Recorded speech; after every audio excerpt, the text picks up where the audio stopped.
All right, we're recording now. I'm just going to let you go because there's no reason to introduce you. You know who you are. So just be my guest. This is Guy, Coach Hey, Neighbors. everybody. This is Guy Neighbors, Advocates for Justice Paralegal Service. We are different and we prove it. So welcome. I want to thank Gene for having me on and giving me the opportunity to communicate with you guys. And I want you guys to call in and thank him too. We got the show opened up where people can call in. I'm going to go ahead and give the call-in number while I'm thinking about it. It's 609-585-0400. And I would like it if people who have invested in the packages or the eliminate property tax lawsuit package to call in and give us an update and let us know how things are going. I put a deal out on Facebook last night that reached out to a couple of people. The main guy, Roger, his girlfriend, Deshaun, I talked to her for a little while and he's out fishing. So I don't know if he was going to be fishing all night or if he ever made it back, but I was hoping he would call in today. He was one of the main ones that's using the property tax lawsuit package. So today we're going to talk about a few different things. So we're going to start out today. I got a couple of questions. So are you guys, the main subject today that we're going to talk about is eliminating property tax or the property tax. People have a hard time with the eliminate property tax part, but I like to use that word because it means a lot. We're going to talk about that today. And we're going to talk about a few other things. Now, we're going to talk about some things before we get to the property taxes so you understand the concepts that we're going to be talking about after we get done with the property tax situation. So the first question I want to ask you is, are you consenting to paying property taxes? Are you consenting to property taxes? That's the one question. And the second question is, are property taxes legal? You can think about it. And the third question is, what triggers the property tax? What triggers property tax collections? That's an important question. That probably should have been the first question, but I wanted the first question to be whether or not you're consenting. And what options do you have to attack this property tax situation if it's illegal? We're going to cover you're going to be able to answer these questions at the end of our show today. So, and if you're not able to answer those questions, you get on the phone and call in, because I either missed something or I need to focus on something a little bit more. So when I'm doing these programs, when I'm doing these shows, I try to make sure that I keep things simple and remember that I'm working with people who may have never done anything like this before. So Yeah, I'm hoping that it comes across that way. So if you invest in my program, and this property tax thing is relatively new, it's based off of a ton of research that I have done myself. And, I haven't sold a lot of these packages. I haven't really pushed it because I've been so busy with the foreclosure defense and the third-party debt collection stuff. But there, I've got a really nice review on Google about the property tax from a lady named Sarah, and I call her back a few months after she was using the documents, but she said she couldn't talk to me about it anymore. But she said that she loved me and my program was really badass, and on and on and on. And she hung up. And it's really weird. I was like, what the hell? But then it dawned on me, whenever attorneys get backed in the corner, they make you sign a non-disclosure statement. If they have to settle with you they make you sign a non-disclosure statement stating that you're not going to share that information, share any of that with anybody, so other people can't find out. And guys, I think that's what's going on here. If they work out something, I think now Roger, he filed his stuff and he told me that, well, first they started watching his house and driving by, and then eventually three people came to his house, somebody from the city council and an attorney for the city and somebody else. And they came by his house to convince him that he had to pay property, that he must pay property taxes. So I'm hoping maybe we'll get him on the phone next Wednesday. We probably won't be talking about property taxes, but we could. If I got him on the phone, I'd love to have him tell his story. It's pretty interesting. People don't realize that this property tax is a big deal. Now, if you invest in this property tax package that I have, we'll be working together as a team through our private Facebook group. We work together as a group to figure out, how they try to get out of it or what they do, so that we can work together as a group to come up with ideas on if we need to change anything or add any documents to it or whatever. So far, we haven't had to do that because no one can talk to me about it. So that's a good thing. But that's kind of what, the way we do it, we're going to do it as a team. Now, the foreclosure stuff or whatever, I got that all down. And I've been doing that long enough, and with people in the Facebook page who we know how they respond. We made changes to block those responses, and we've done all that. That's what I want to do with the property tax package too, if I need to. And so I'll be working with people. I had a lady ask me yesterday, well, if I did, will I be able to? Well, of course. She obviously didn't read my website, because it says right on there, I have no problem helping in any of the areas that I'm an expert in. Now, I'm not an attorney. I'm not going to do it for you or any of that. My job is to not make it easy for you, but to put you on the path with what you need to kick butt. I could have said something else, made that rhyme, but okay, we're gonna try to be nice. It's a family show, right? So before we get started on everything, there's a few things I want to talk about, so you'll better understand the position that you're going to be in when it's time to look at your options. So the number one mistake, and this is not to do with property taxes, like right directly, but I always want to touch on this because this is the number one thing people could change if they're fighting in foreclosure, and make a huge ass. The way I did, you change this, you'd be driver of the bus. And that number one mistake is most people listen to what the attorneys have told them, or what they've been led, or what they've been trained to believe. And that's that the lender is the one foreclosing on you. Mm-hmm. And most people have the lender as the number one defendant on their lawsuit. And most people don't have the person that actually signed the documents to initiate the foreclosure against your property. They don't even have them on the lawsuit anyplace. There's one signature in a judicial foreclosure. There's one signature on the petition, the complaint, or whatever. Mm-hmm. One signature on there to start that foreclosure against your property. And it ain't the lender. You guys will check it. It's the attorney. The attorney is the only one who signed to start the foreclosure against your property. And I have people in our page that have contacted the bank and harassed them for stuff that's listed in their lawsuit. And the bank will tell you right off, look, we don't have nothing to do with this. You need to contact the attorneys. And most people don't even have the attorneys on their form, on their lawsuit as number one defendant.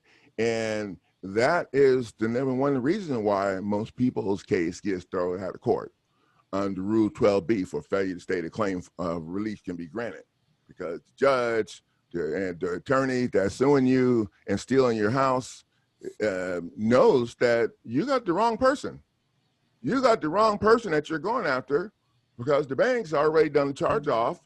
They've already done the charge off, and they've claimed it on their taxes, and they illegally sold it to a third-party debt collector. And people will look up on the internet. It says, "Oh no, once it's charged off, they can do no." Okay, if you know if you have any knowledge about the GAAP accounting principles that these corporations are bound to use, which is federal law, banking laws, okay, once you do the charge off and claim on your tax and the insurance, there's no place left on the ledger to claim any additional income. So where does that money go that they make for illegally selling this? Yeah.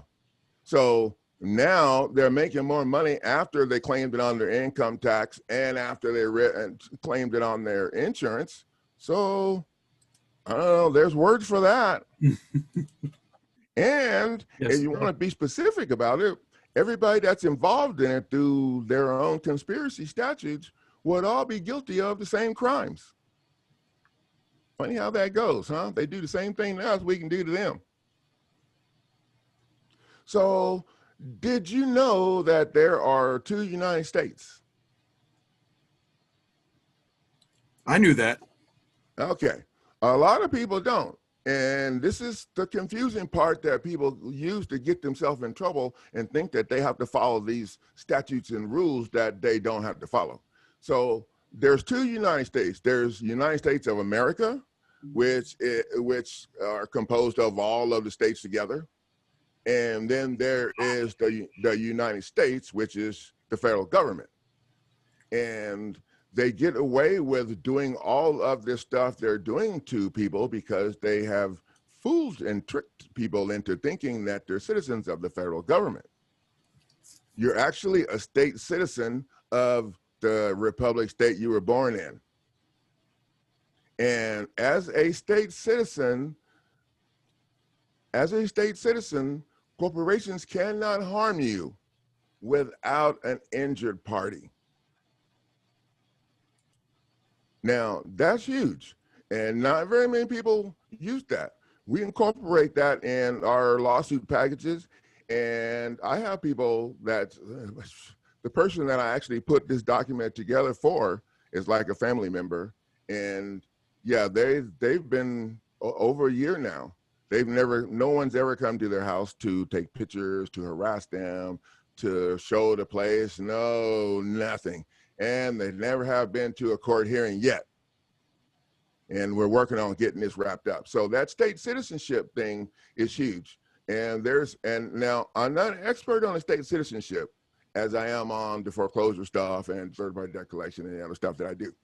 But I've done this process myself to help protect myself from being attacked by the assistant attorney general or investigators for bar associations from other states.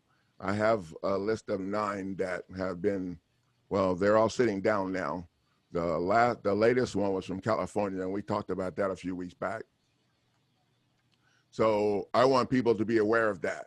The state citizenship is something that we challenge because in court, in foreclosure court, I don't care what kind of court, okay, if they do not have an injured party, then the court does not have jurisdiction to hear your stuff because statutory jurisdiction cannot be used in a state citizen without an injured party.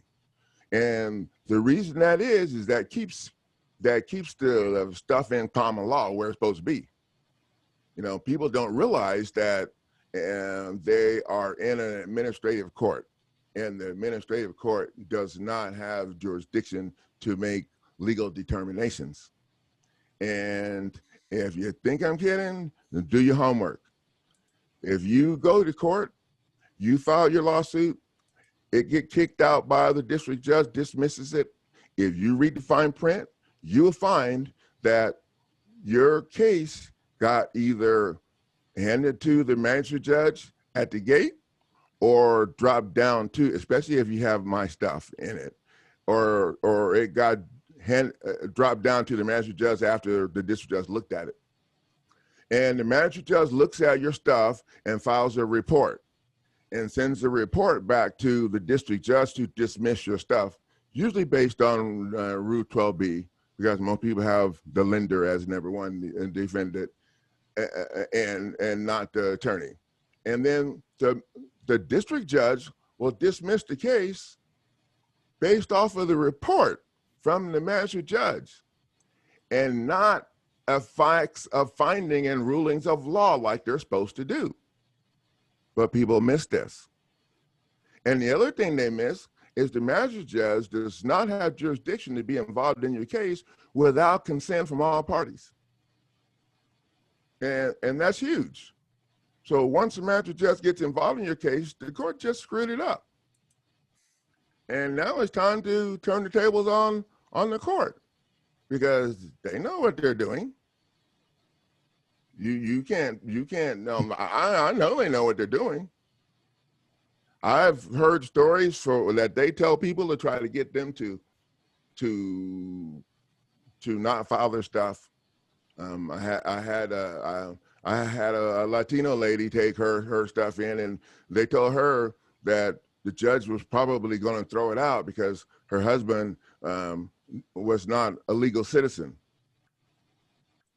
Oh, really? And so I told her that they were going to try and throw her stuff out, and so she said, "Oh no, go ahead and file it." They wouldn't know if they wanted her to file it anyway because the judge was going to throw it out because she was not a legal citizen. Yeah. Wow. They do this kind of stuff to people all day long. So here's the thing. Nobody, in order to be a citizen of a state, you have to be born there, right? Correct. Well, nobody can be a citizen of the federal government because nobody can be born in a fictitious entity. Nobody can be born in a corporation. So how can they have citizens? And this whole fake thing and pretending is what allows them to kick our ass. I'm sorry, I'm just going to say it. Like attorneys having a license. So we have to hold our documents to a higher standard. Well, attorneys don't have no license. So right out the gate, the court's forcing us to hold our documents to a higher standard when attorneys don't even have a license. And we went over that already last week, right? So nobody can be a citizen of the federal government. Did you know that the administrative court is not connected to the Constitution? And people don't realize this. It's not connected to the Constitution. And that's why they can do whatever they want. They do whatever they want until you sue them. And I've been doing this for a minute. And that's what they do not care. They know that 80% of Americans can't afford an attorney. And if you hire an attorney ain't going to help you anyway. So they got like 96%. Well, that percentage is going down now because there's people like me that are helping people step up to the plate for real with what they need to get things done. People do not realize that statutory court does not have jurisdiction over a state citizen without an injured party. And you know, Gene, it's kind of frustrating for me because I had a guy tell me one day, well, you're charging money for stuff. You're as bad as them. You're just a paper pusher, you know. And I was like, dude, you're missing the boat here. Well, yeah, well, what do you mean? I said, I'm giving you free information. Sure, if you don't have time to do it or whatever, I've got the documents over here, but I'm already telling you what's up. I'm giving you free information. And he was like pretty smarty pants. So I told him that it's not my fault you don't understand how to take it and use it to help yourself. But anyway, so no, so I have to eat. This is my life. But here's the deal. You go to my YouTube channel, I give the information away in my videos that you need. I don't charge. I want to qualify to host ads on my site so that I can make that big money with those ads and not have to be charging people. Who knows? Someday I could be non-for-profit, but I would never use that because that would mean I had to be a corporation. And if I ever became a corporation, right, I wouldn't be able to defend myself in court. I would have to have an attorney. Oh, hell no, that ain't never gonna happen. Yeah, because you'd be part of their system. Yeah, that'd be part of the system. And that's why I refuse to make my business an LLC or anything. I'm just a paralegal service, working on one owner, whatever, and that's the end of that. And I'm not worried about the rest of that stuff. So one other thing that I want to talk about before I get to the property tax thing, and I want to make sure I timestamp it when I start on the eliminate property tax, so that I can, when I post a video, I can make sure I get that done, because that's really important. So I have people that that invest in the lawsuit packages, and the way the package is set up, okay, we only have 3 defendants. We use the attorney as the number 1 defendant, their law firm as the 2nd defendant, and the last servicer. And that's it. All of those people that they had listed on there, that they put on there and all that stuff, all those people already made their money off of it, and they're done. And if you add all those people, the more people you add, the more complicated it becomes for you, because now you got to respond to all of these people, and you got to respond to all of them in different times. And if you miss just one response, that one person is going to move to dismiss everybody's stuff, because they're all working together to confuse you and make sure that you miss the response.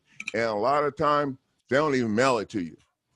They'll file it in court, and then they'll say you didn't respond or whatever. They got no proof they mailed anything to you. Then the other 3 people all start saying the same thing. You see how that goes. People get so emotionally wrapped up in the servicer or whatever because somebody on the phone pissed them off or whatever, I don't know.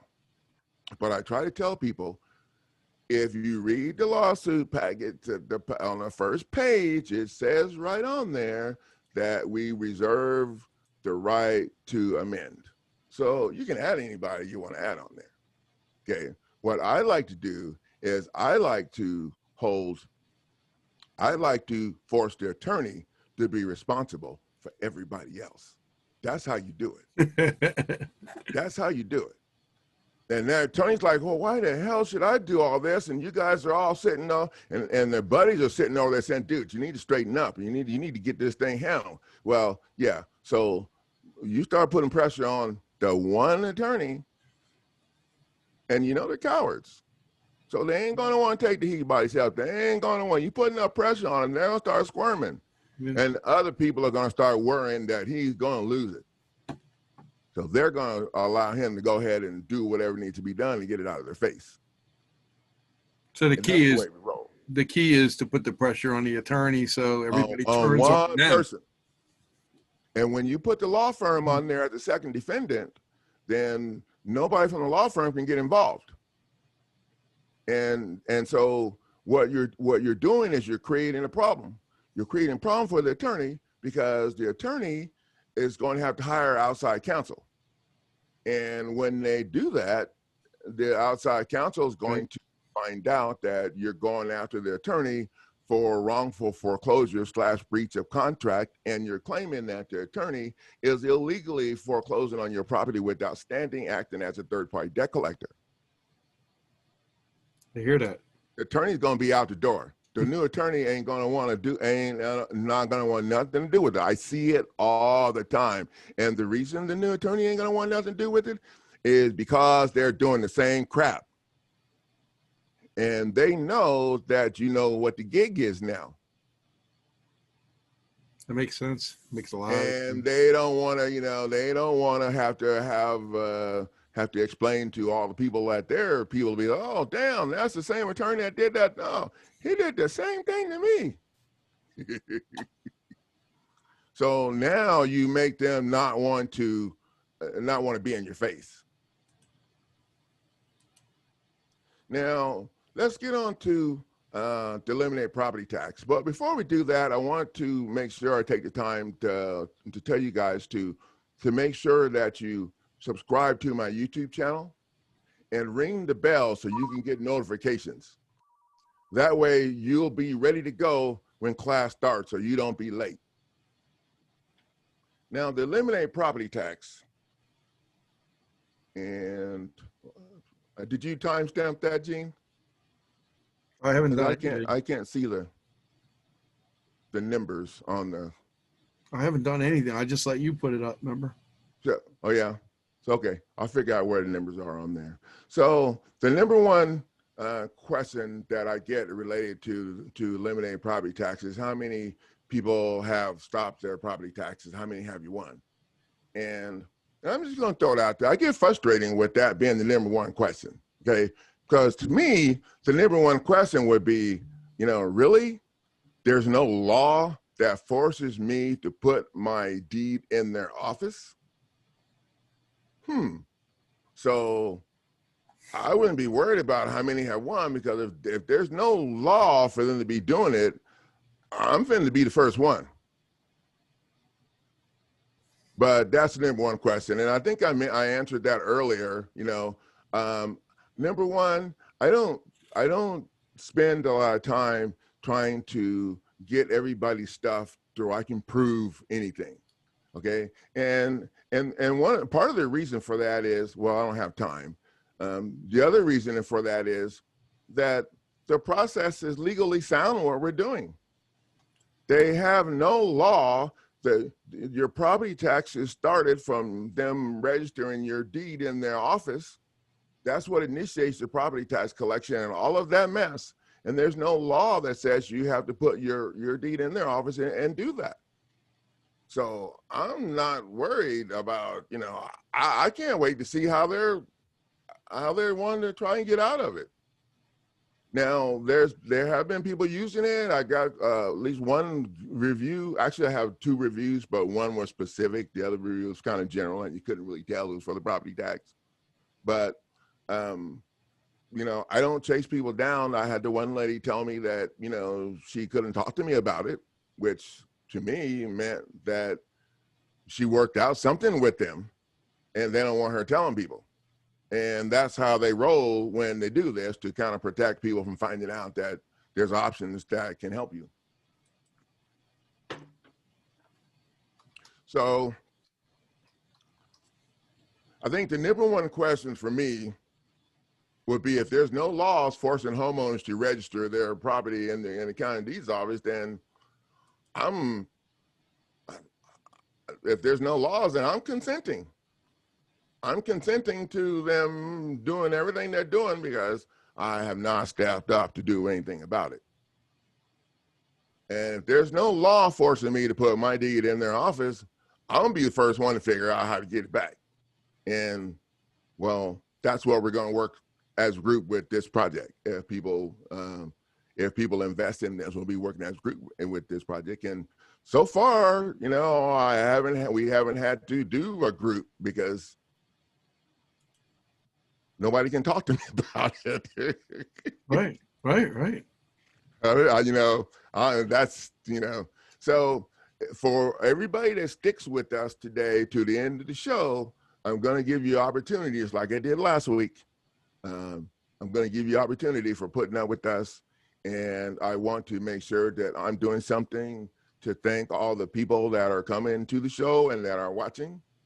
And those people, I'm also thanking the radio station for having me. And that's part of why I'm going to do what I'm doing. I'm going to offer my Eliminate Lawsuit package at an incredibly low price, a coronavirus fire sale or something. I don't know. But I'll tell you what that price is at the end of the show. So, and you guys remind me. So most people don't realize that there's a secret lien on all property paid with Federal Reserve notes. I was reading a story connected to this information, and it said this guy used gold coins to pay off all of his, note, and they had to change his tax thing, and they weren't able to collect on it. You know, well, most of us, I check my gold coins, and I'm a little light.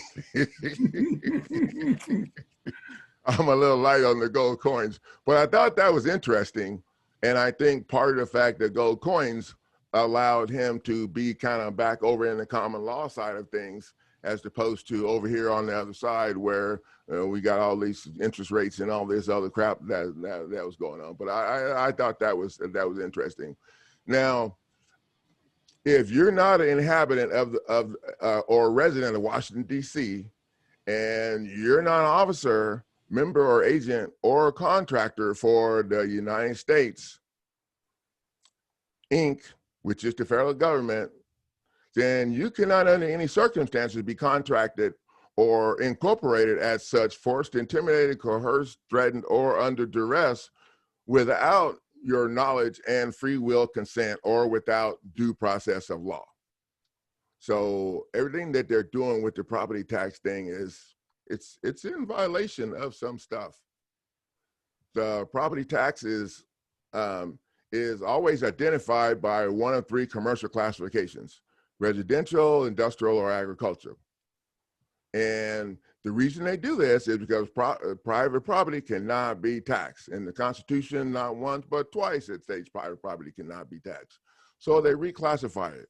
And I read my research on this property tax was pretty extensive because it was so easy. I didn't think it was that easy to figure this out. And without a law saying you have to register your stuff, then it's a wrap from the gate. But I kept anyway because I wanted to make sure I understood. And so a residential, actually, the classification of residential actually means a house that a government official stays in. It's funny how that all goes back to the government. And this kind of goes back to what we're talking about at the beginning of the video about state citizenship. Okay, everything that I just read to you about then having a resident of Washington, D.C., that's pretty much stating that you're not a citizen of the federal government. And if you're not a citizen of the federal government, their statutory court does not have judicial authority over you without an injured party. And the attorney can't prove that they're injured party. How are they going to prove they're injured party in the foreclosure? They're collecting on third party alleged debt. They don't have any consideration in the thing in the first place. And yeah, so they don't have any, they cannot prove agency. They can't verify that they have a power of attorney to work for the lender or that they have a contract with the lender. And the lender can't sign a contract with them because the lender is a fake corporation and don't have arms or legs that can do that. That's all part of that fake stuff that they do to help them get away with stuff. But we don't do the fake stuff up in here. So. Oh, you got a phone call. You ready? Oh, great. All right. Who's on the line? You're on the Guy Neighbor Show. This is Harriet. Harriet? Can you hear Harriet? Yes. Hello, Harriet. Hello, Guy. How are you? I'm doing pretty good. I saw I missed your call this afternoon, but I was busy getting ready for the show. That's understandable. So, Miss Harriet, tell us what's going on with you and Coach Neighbors. Okay, I'm trying to see if I can get, okay. Am I on the radio? You're on the radio, you're on Facebook, you're everywhere live. Yes, you are. And I'm Doc G. Welcome to the show. Okay, make sure I have no video. Okay, make sure that they look. No, you're not on video. I mean, we're live on video. They're here, your audio. Okay. Well, I've been fighting a wrongful foreclosure eviction for about since 2012 for 8 years. And I've been somewhat successful. I've gotten some small W's, not the big one yet, but I've been able to forestall any evictions over the past 8 years. The banks did admit or concede that they did a wrongful foreclosure sale, as well as they saw some fraudulent activity to reinstate the loan without my authority. And I currently have a motion for sanctions referencing those things they did post foreclosure. So that's where I am. So Harriet, did you invest in one of my lawsuit packages? Well, actually, Guy, no, that was before I heard about you.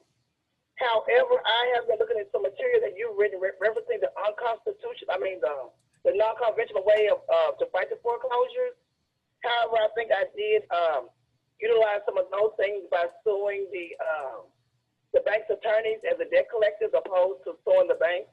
I've had mediations and arbitrations with those banks.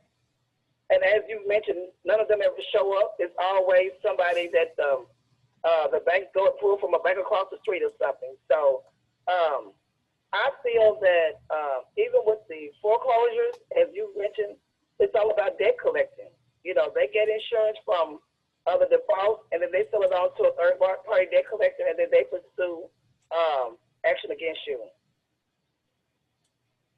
That's absolutely correct, and that's what's going on. And you know, a lot of people have struggled with that. And I think the biggest mistake, and I try to mention this at the top of each of my shows, the biggest mistake that homeowners make, in my opinion, is the number one is they don't have the actual attorney who is the person that's doing the foreclosure against your property listed on their paperwork anywhere, or the law firm. And when you do that, that creates a problem for the attorney, because now they're going to have to go into court and represent themselves. And this is what's been happening. So the judge allows them to go into court and represent themselves pro se, which is against the court rules. And once that happens, then we have a document in my lawsuit package. I think the non-judicial package is 16 documents. We have a document in there to attack the attorney's notice of appearance, and to dismiss the notice of appearance and remove everything that the attorney files, because the attorney is not allowed to go. Now, the judge has already allowed them to do that, so you know they're going to try and go ahead and do. But what you do is you set yourself up to use that as your appeal. And as soon as they violate you, you file your notice of reconsideration, you file your motion to recuse the judge, and then I have a claim against, notice of claim against the judge. I file all that stuff, and then file your notice of appeal to move it over to the other court and let the court see all the dirt that's going on. Yeah, they don't like it when you do that. You're catching on, Harriet. So what's the situation, the posture of your situation right now? What did you say? What's the posture of your situation? Okay, the phone is acting up. I don't want to turn it. Okay, look, I got silence drainage in one ear, and I'm listening with the other. That's what you say. I can't hear what she's saying. What are you saying, Harriet? I say that I have sinus drainage in my left ear, so I'm using one. I'm half deaf today. I didn't understand what Coach Neighbor said. You don't understand what you're saying. No, I was asking her what is the posture of her foreclosure case right now? Where's she at? What is the posture of your case right now? Okay, where I'm currently at is that we're at the point where they've granted the defendant's motion for summary judgment. She signed a final judgment. So I'm in the process of filing my motion for new trial to get me an extension to perfect that, and getting ready for the to file my notice of appeal. However, You still there, or we lose you? Oh yeah, I'm here. We didn't hear what you said. What did you say? I said I'm in the process of filing a notice of appeal. Now, I would like to say this. Although the court declared me the prevailing party, they did reverse they did rescind the wrongful foreclosure sale. They did cancel the deed. However, they did they did mention about give me my title back. However, they did coincidentally, or the way they do things, they did declare that they denied my quiet title action. So although I'm declared the prevailing party, the judge did not give me all the relief that was granted and due. So therefore, I am appealing as a prevailing party so that I can get a quiet title to my property. You hear that, guy? Yeah. Well, good luck with that.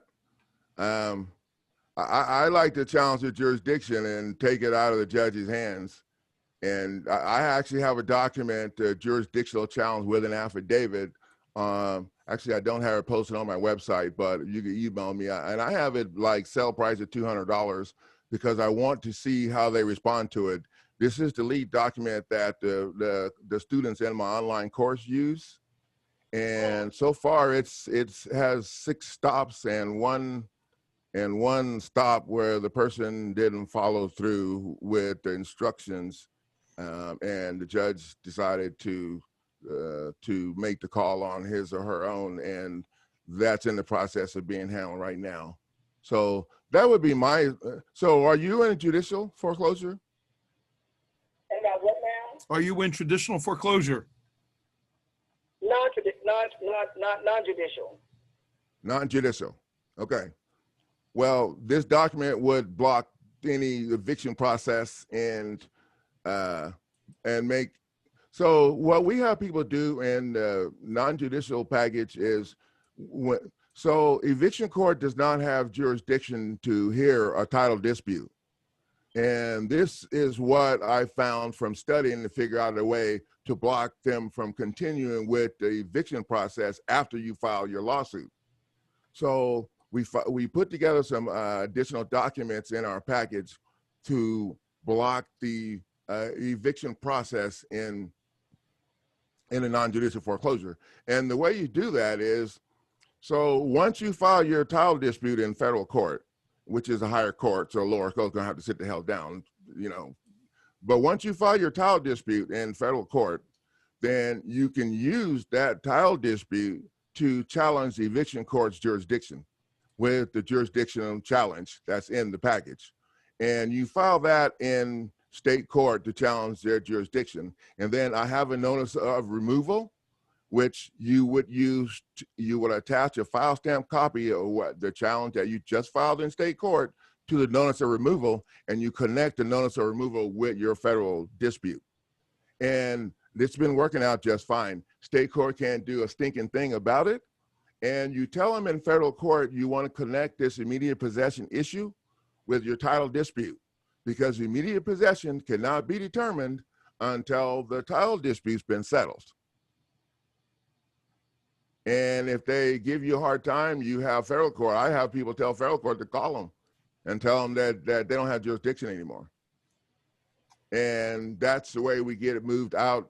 We block the eviction process and get your lawsuit filed in federal court. And that lawsuit blocks the eviction process in the non-judicial setting.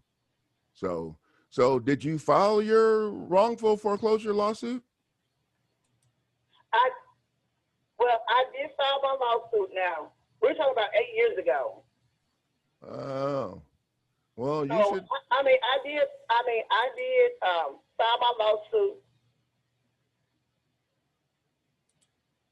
You should think about, you should go to my website and take a look at my stuff and think of, you know, because they're pushing you to the edge. They're getting you close to the edge. And the next step for you is going to be dealing with the unlawful detainer, which is the beginning of the eviction process. Now, guys, when you go to eviction court, you have to have your plan together, because if you go to eviction court and you don't have your title dispute filed and you haven't done all these things to you're going to be in trouble, because in eviction court, they give you 5 or 10 days and they'll tell you they can't hear a title dispute, which is stupid, because they, you know, when they tell you that, they should stop everything, but right. You know, they're fraud and they ain't trying to stop. You have to stop them by forcing them to visualize the shared liability. Harriet, go ahead. You can reply. Sure. Well, guys, I think in my instance, that's exactly what I did. They did file an eviction suit, and I filed a temporary restraining order in state court. Of course, it was before hearing of God neighbors, but so this happened in 2012. They are no longer pursuing any evictions. So Harriet, who was the #1 defendant on your lawsuit? The #1 defendant is, I had Bank of New York Mellon. That's who I had. Okay, see, now that's not going to help you. That's not going to help you in the end, in my opinion. So you need to, because they're going to, and you know, what they do is they wear you down and run you out of money. Or they switch banks on you in the middle. And then they throw you out the door. Yep. But she's already in the court, Gene. So if she's got the bank as an #1 defendant, then they already know that she don't have a case. Yeah. Because the bank is not the one that's doing the foreclosure on you. Right. So you should go to the website. I'll tell you that the document that I have for $200 is probably worth more than the lawsuit packages, really.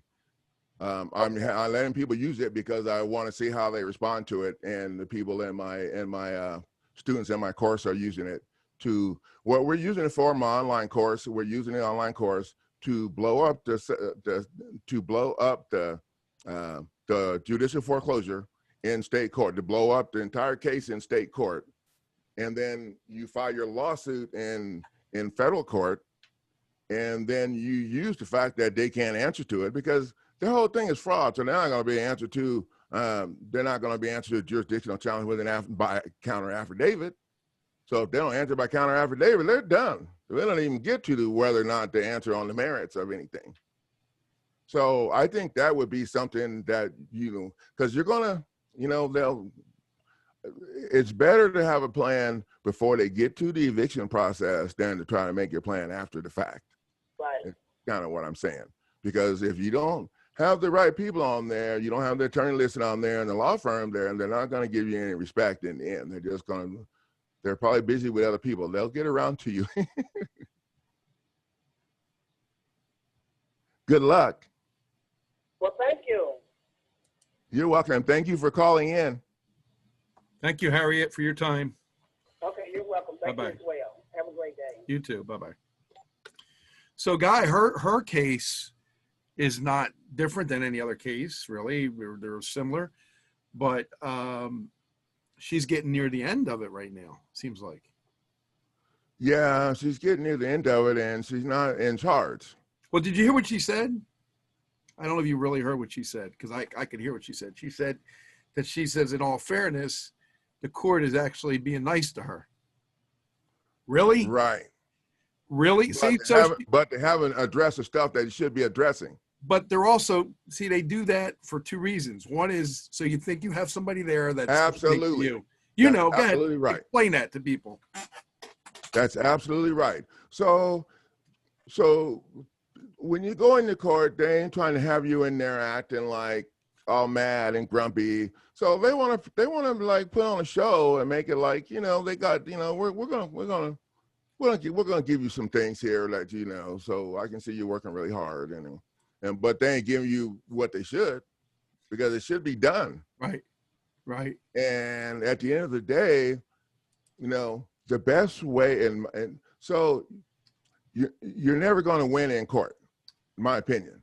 Okay, I've been doing this for a minute, and I haven't seen the judge give anybody any stinking thing. And people who are going to court and file hoping the judge is going to rule in your favor end up in trouble in the end. And I'm just saying that. I'm keeping it real, because that's the goal, is to make them not want you in court.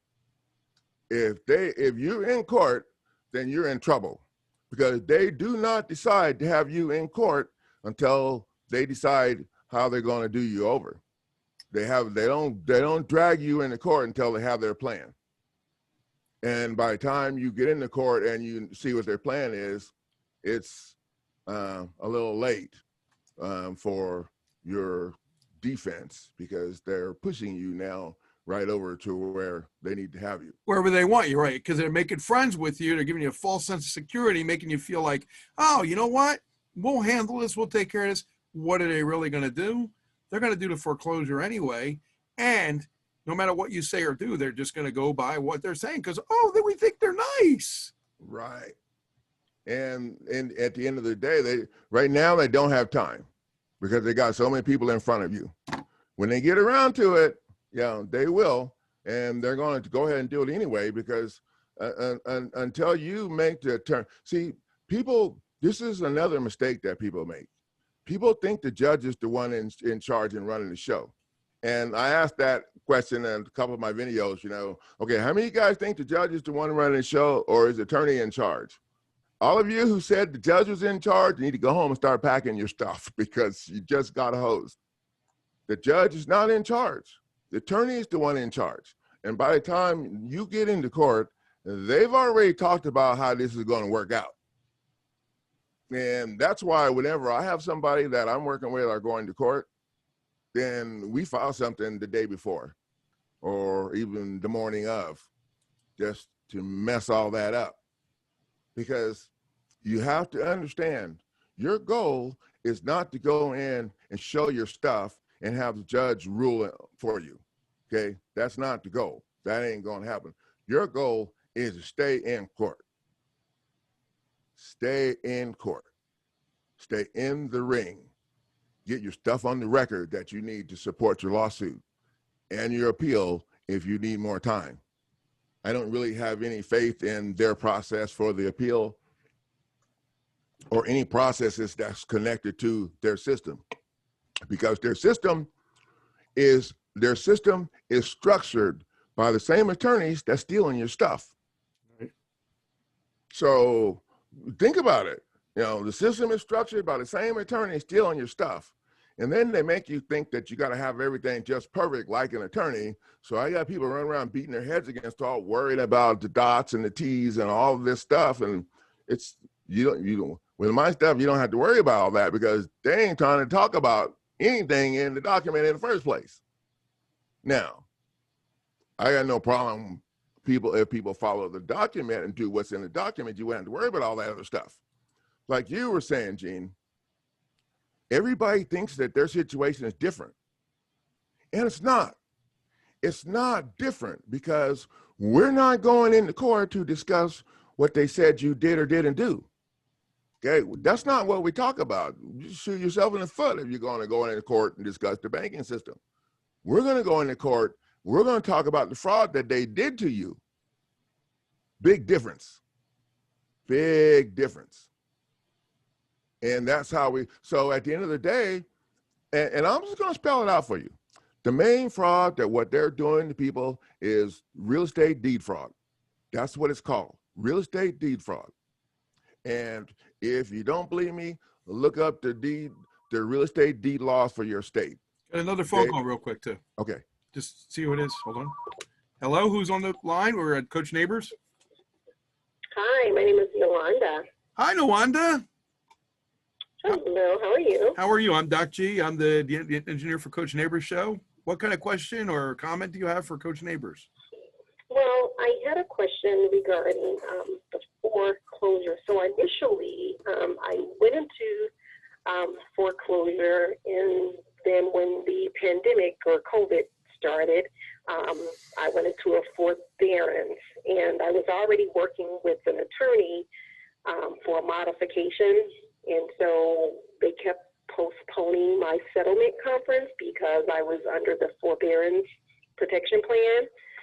So now the servicer, I guess, just sold, I'm assuming sold a loan to a new servicer, which starts October 2nd. And so I'm just trying to figure out, since it was a foreclosure, I don't understand what's going on now. Like, do I get another forbearance with this new servicer, or what happens?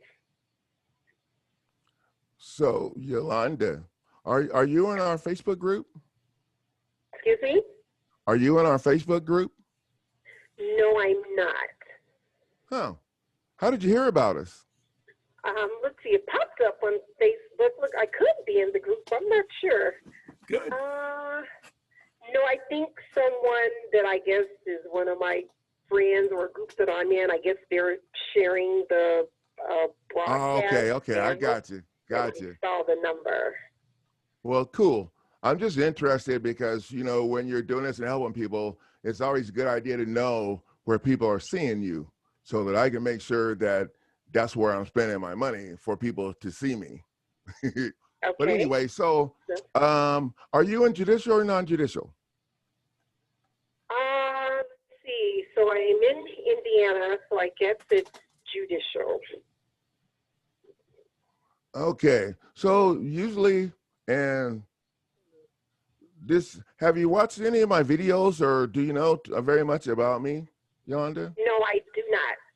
This is Okay. my first time seeing you or any of your, well, today is live, but today is the first time. Okay, cool. Well, I don't really care for attorneys very much. I don't have much respect for them. And so I work really hard when I'm talking about them to use nice language, because I don't want to offend anybody. But when you're in a loan modification, in my opinion, they're using a loan modification nowadays to disqualify homeowners. And what I mean by that is they use a loan modification to force you to expose yourself by providing them all your financial information and stuff. And in a lot of cases, I don't know about your case, but in a lot of cases, people are in this situation because they're struggling with their income. And when they provide their information, it shows that you have more income going out than income coming in, which is kind of why most people kind of get in the jam in the first place, especially people who lose their job and it's COVID-19 and people had to stay home for 2 months. It's just crazy. Once they find that out, they refuse to, they start stalling. They stall until they get in position to come after you. So now you're in judicial, it's a little bit more critical in a non-judicial situation, because in a non-judicial, you don't have time before they sell your stuff. In judicial, they're still supposed to go to court before they throw you totally under the bus. But that's my opinion. If they were willing to work out something with you, it would have been done a long time ago. And I have a lot of people that want to like pay. Like I had a couple that her husband got a really good job and they had the money to pay what they were behind on. They were already foreclosing on them, and it was a non-judicial foreclosure in Texas. And so my advice to her was, if you're going to pay what you owe, you have to make sure that they give you a new contract or reinstate the old contract or put things back where they were, because once you go into default, alleged default, okay, then the original contract is done. So what I'm saying is, and this happened to this lady, she paid them, but she forgot about making sure they gave her a new contract. So that attorney sat down, another attorney took over from where the foreclosure was and sold her house. And she didn't even know that their house was still in foreclosure. She thought it was all done. She found out that her house had been sold on the day they showed up at her house to change the locks. Now, this was over a year ago, and she's still in her house because she filed the lawsuit like I instructed, but she didn't serve all the parties. So the fact that she had the lawsuit on the court record, creating her title dispute before they actually done what they did to her, protected her. And she's still in her house today. So you can't, I would not wait for them. And it depends on your situation and what you want to do, okay? Because they done a lot of bad things in the loan mortgage, and those are things that we discuss. And those, and to go into federal court, those things are relevant to most people's case. Okay. So I hope I've said something that can help you. Yes, and I'll go back and look at some of the videos and your site just to get more knowledge and get up to speed with things. Yeah, our Facebook page is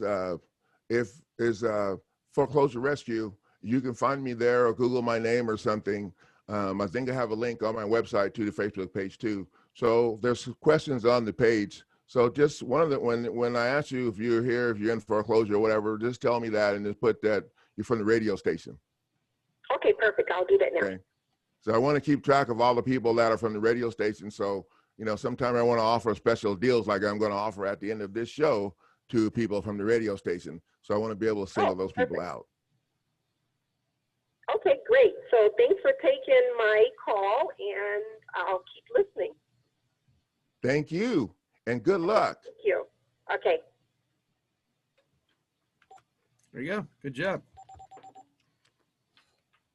Okay, back to you. What you were saying. I didn't want to interrupt you, but I don't want to, you know, hold. No, you're fine. Shoot, if somebody call in, we want to talk to them because I can't wait. I hope Shamel makes it in. I don't know if she will or not, but if she does, I'd love to hear what. Love everybody to hear what she's been able to get accomplished. I can give you a few extra minutes. I told you that. I don't have a problem, but I do have a show I got to do after. No, I'm not worried about it. If she don't, I'll be here next Wednesday. Okay. So, and you know, Wednesday may not be a good day for her. I don't know. So I'll just take the calls that we get. Apparently people are seeing us and my posts are getting shared. So we'll go back to where we were here. If you contact a tax assessor and ask them to explain what's going on with your property tax, what they're going to tell you is that he can't collect property taxes unless it's classified pursuant to the constitutional limits. and then they'll say, i.e. residential, agricultural, or industrial, which is a total lie, because those don't have nothing to do with the Constitution. Those are their own corporate things that they register your property into, and they have nothing to do with the Constitution. But that's what they tell you. I said, in either case, your property has been reclassified without your permission, without your knowledge, without your free will consent, and for the sole purpose of taxation for paying tribute to a foreign power, which was all done without your representation. So this property tax issue is a pretty serious deal. The recorder of records office has a good faith obligation to explain and fully disclose the severe.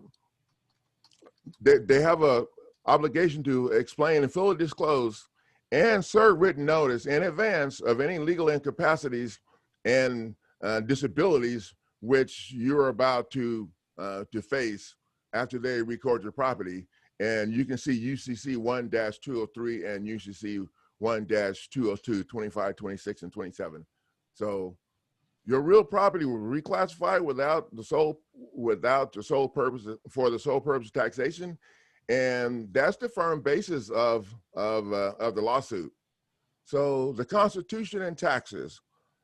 I think that page is up.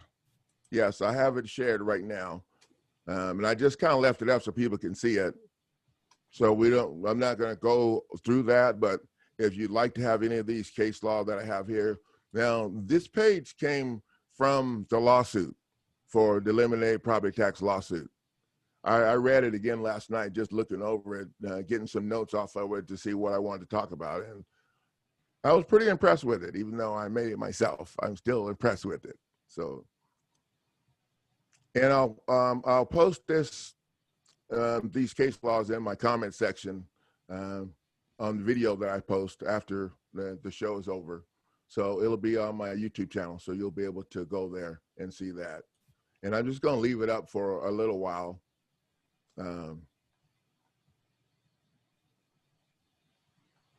So personal property taxes on a free, sovereign, private individual must be constitutional and applied as the Constitution regulates it. And that's not what they're doing. Any other means of collecting property taxes outside the Constitution makes the tax collection void in law. But, you know, we don't have any way to address that. Well, we didn't in the past. And homeowners have a right to know why he or she is being taxed, and to know that it's a legal taxation which represents their interest. An unconstitutional law cannot operate to supersede an existing law. So, you know, they can say whatever they want to, but that's not the way. So this then becomes solid, irrefutable basis for the lawsuit. And I'm going to show you what the front page of the lawsuit looks like for eliminating property tax. So this is just what the front page of the lawsuit looks like.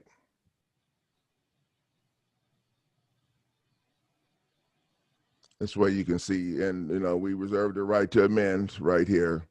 So you can add anybody to it that you need. And who you add to it is going to depend on your situation, because each state have a different process. Some people have a county assessor, some people have a county recorder's office, or some people have a tax assessor's office. So you're going to have to figure all that stuff out. My job is to provide you with the tools you need to get your foot in the door. And then you're going to have to figure out where that door is that you need to be stuffing your foot in. So that's the way that rolls.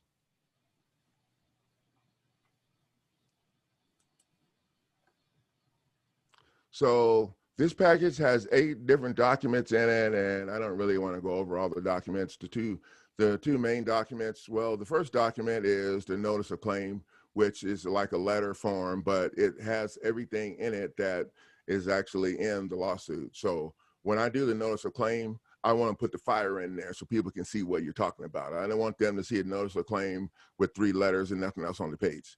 I want them to see what the claim is going to be so they can make a determination if they want to go on down the road or if they want to do something to figure out how to get this thing under control so it's not causing them the trouble that you're going to cause them when you file this in court. So this package is new and different. And like I said at the beginning of the video, we're going to be working together as a team on our private Facebook page. If you have any questions, that's the best place to catch me. There are other people that are using it. So when you ask your question about the property tax package in the page, other people may be able to answer the question. And that's the goal of the group, is to set it up so the group is providing support for each other. Because at some point along the way, there'll be somebody in the group that already been through the process and can answer the questions and stuff, so that I won't have to answer all of the questions all the time. Because at some point in time when we get busy, I'm going to be busy making new packages and doing stuff, and I won't be able to answer the questions in the group in the time frame that need to be answered to make sure that you're putting yourself in a position that you need to be in. And that's the beauty of the group. We have 550 something people in the group. Not everybody in the group is a participant, which I don't understand, but we do have enough people participating in the group that we're able to get real-time feedback from members from California all the way to New York.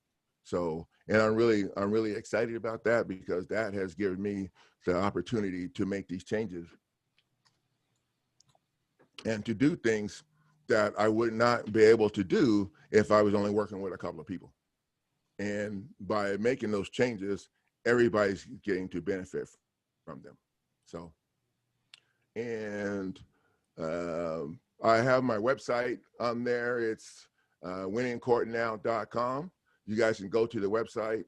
I also have on the front page of the website, near the top on the left hand, is a link to my online course, a link to my paralegal school where the online course is hosted. So you can go there and check us out. And also please subscribe to my YouTube channel, because your subscriptions help me get closer to being able to monetize my channel, which will allow me to reduce my prices even further and help more people. And my email address is winincourts1@gmail.com. That's WININCOURTS and the number 1@gmail.com. You can reach me there. Coach Neighbors, I got one more thing before we go. I have a friend that just tuned in. His name is Rich Hall. He's actually a broadcast guy, is a friend of mine. He says, is there a way to protest tax assessments if your house needs work to bring it up to surrounding homes? I'm in Maryland with a 65-year-old single family home. That's all he's giving me. He just wants an answer if you can give him something. So what was the question again, Gene? He says, is there a way to there's a way to protest tax assessments if your house needs work to bring it up to surrounding homes, like to keep it equal with all the homes that need work. You know, is there a way to protest this tax assessment? And he's working for an elderly person? No. He's 65-year-old. He's in Maryland with a 65-year-old single family home. That's what he's. I see. It's not his age. So there is a way to there's a way to protest your taxes, period. So you can protest it, especially if they're, asking. Well, they have appeals. I know they have appeals for property tax assessments. I know there's appeals for that, because if you don't agree with it, you don't have to do it. But there are appeals for that. If they don't appeal it, then you got to pay for something. That's the way it works here in New Jersey. Right. And that's why I set up this program that I do. I don't like to have to jump through their hoops. So I just like to send them the notice of claim letter, and that their property taxes being unlawfully collected, and go that route, because, at the end of the day, especially with everything that went on now, the city, everybody's tight on money. So they're not going to be willing. I don't see they're going to be willing to try and do anything other than get your money. So that would be, my advice would be to move your attack at the gate. you know, because you could file for an appeal and you could do all that stuff, and I don't see that helping too many people. I don't have a lot of faith that's going to help, because they have to give you something. They're not going to give you anything because they want your stuff. But he can challenge it in the system, which is better than doing nothing. But should we send him to your website so you can look at it and see some things there? Yeah, that'd be perfect. That'd be perfect. He could, look up the property tax, then click on it, and then he can read all about it, because I have quite a bit of information. You just click on it and it drops down window, and there's quite a bit of information about it. He said thanks, so that's good. So oh, yeah. Cool. So once again, Coach Neighbors, give your information out where people can get a hold of you. Of course, you're here every week on Wednesdays at my time, 2 p.m. Eastern Standard. Go ahead. And I'm here at 1 o'clock Central Standard Time. That's how I keep a track of it. My website is winningcourtnow.com. You can reach me on my email address at winningcourts1@gmail.com. I'm on YouTube at Foreclosure Rescue. I also have a Foreclosure Rescue Facebook page, a private page, and you can get into that page if you let me know you're from the radio show. And you guys can also, my phone number is 913-240-0227. I throw it right out there. Now, if you call and you ask if this is Guy Neighbors, and I say maybe, I'm still not used to, even though I got almost 100 videos, still not used to people calling and asking me for my name. I have a hard time getting used to that. But I get a lot of spam calls. So sometimes I answer the phone hesitantly, and it's because I think it's spammer and it's somebody looking for the business. And so, people find out I'm kind of nutty anyway, so it works out pretty well. You know what works? And I just told a friend this the other day. I said, every time they call, I said, you're live on the air. What can I do for you? What? Yeah, you're live. People all over the world are listening to you. Tell me about your business. Click. Done. Over. No problem. Works. It works. Yeah. They don't want to be heard, because if they mess up or they say something, or they're going to be held accountable for it with the company. So beautiful. Well, I had a guy, I'll tell you a quick story. I had a lady call me one day. She wanted to know if her brother could call and talk to me about helping him. I said, well, yeah, sure. Why is he having you ask? Because he's in prison and he wants to call me. I was like, dude, I'll talk to him as long as, he's paying for the call, no problem. So the next day he called me and we were talking. He called me from someplace in Mississippi, and we were talking. Apparently he should have been getting released, but they were like dragging it out and not releasing him. And so we actually put together some paperwork to help him out. But anyway, so during our conversation, I'm thinking, how did he hear about me in prison? So I said, so dude, how did you hear about me?